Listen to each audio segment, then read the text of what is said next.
Hi everyone welcome to Odia health guide. आज video रे मु आपनको कहिबी गैस एसिडिटी रो किछिटा इफेक्टिव सॉल्यूशंस। आज आमे जानिबा एपरि किछि होम रेमेडीज जहा को फॉलो करी आपण गैस एसिडिटी प्रॉब्लम रु किछिटा सॉल्यूशन पाई परिबे। तो चलंतो आ देरी न करी वीडियोटी को स्टार्ट करिबा। प्रथमे चलंतो जानिबा एसिडिटी कोन। प्रत्येक दिन आमे जो खाद्य खाई थाउ ताकू हजम करिबा पई आम पेट रे एसिड क्रिएशन हुए जहा को कि हाइड्रोक्लोरिक एसिड कहा जाए। आउ ए एसिड जितेबाला अधिक परिमाण में तैयारी होबाकू लगे आम भितर एसिडिटी प्रॉब्लम देखा दिए। ता छड़ा पेट बिंधिबा, छाती जलापोड़ा होबा, गैस होबा, आंबिला डकार दबा एमती किछिटा सिम्पटम्स मध्य देखा दिए। तेबे आम पेट भितर एसिड अधिक परिमाण में हुए कहीं तापाई किछिटा परिमाण में आमर लाइफस्टाइल एवं खाद्य पानीय ही दायी।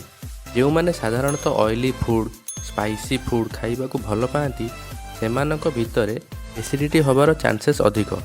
तो एबे चलतु जानिबा किछिटा उपाय जहाद्वारा आम एसिडिटी को अनेक परिमाण में कंट्रोल करिपरिबा। आमर प्रथम होम रेमेडी होउची जिंजर टी। अदारे अनेक परिमाण में प्राकृतिक आंटी इन्फ्लामेटरी गुण रही जहाँ हजम प्रक्रिया को शांत करिबारे सहायता करे एवं गैस एसिडिटी परिमाण को ह्रास करिथाए। अदा चा तैयारी करिबा पई खंडे अदा को पानी रे 5 ରୁ 10 मिनिट पर्यंत फुटांतु। अधिक स्वाद पाई आपण चाहिए ता देहरे महू किंबा लेंबू मिसाई पी परिबे। एहार संपूर्ण लाभ अनुभव करिया पई एहाकू धीरे धीरे पियंतु। अदा चा केवल गैस एवं एसिडिटी दूर करिबारे सहायता करे नहीं बरं हजम प्रक्रिया को बढ़ाइबारे मध्य सहायता करथाय। द्वितीय होम रेमेडीटी होउची एप्पल साइडर विनेगार। एहार अम्लीय प्रकृति सत्वे एप्पल साइडर विनेगार आम शरीर उपरे अल्कालाइन प्रभाव पकाई थाए जहाँ पेटरे बढ़ी एसिड को कम करथाए। 1 ରୁ 2 ଚାମଚ एप्पल साइडर विनेगार को 1 ग्लास पानी रे मिसाई खाद्य पूर्व पियंतु।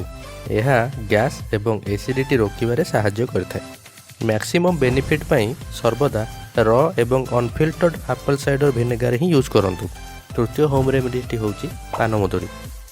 पानमधुरी भितर एमिति किछि कंपाउंड मिले जहाँ आम डाइजेस्टिव ट्रैक रो मसल्स को रिलैक्स करिबारे सहायता करे। ता छड़ा गैस एवं ब्लोटिंग को मध्य ह्रास करे। खाद्य खाई सारिबा परे किछिटा पानमधुरी को आपण चोबई खांतु। ता छड़ा पानमधुरी को गुंड करी 1 ग्लास गरम पानी रे आपण मध्य पी परिबे।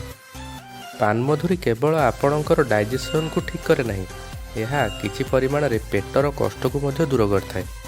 ये थिला किछिटा प्रभावशाली घरोई उपचार आपणकर गैस एवं एसिडिटी प्रॉब्लम पाई।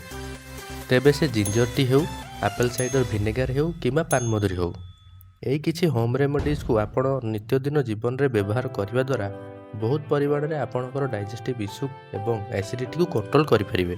जदि आपणकर अन्य किछि डाइजेस्टिव इश्यू अछि तेबे डॉक्टर परामर्श निहाती नियंतु।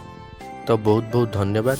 यही वीडियो रु जदि आपण किछि भी इन्फॉर्मेशन पाइचंती तो लाइक करंतु एवं निजर नियर एंड डियर सहित शेयर करंतु। एही भली हेल्थ रिलेटेड टॉपिक ओडिया रे देखिबा पई चैनल टी को सब्सक्राइब करंतु।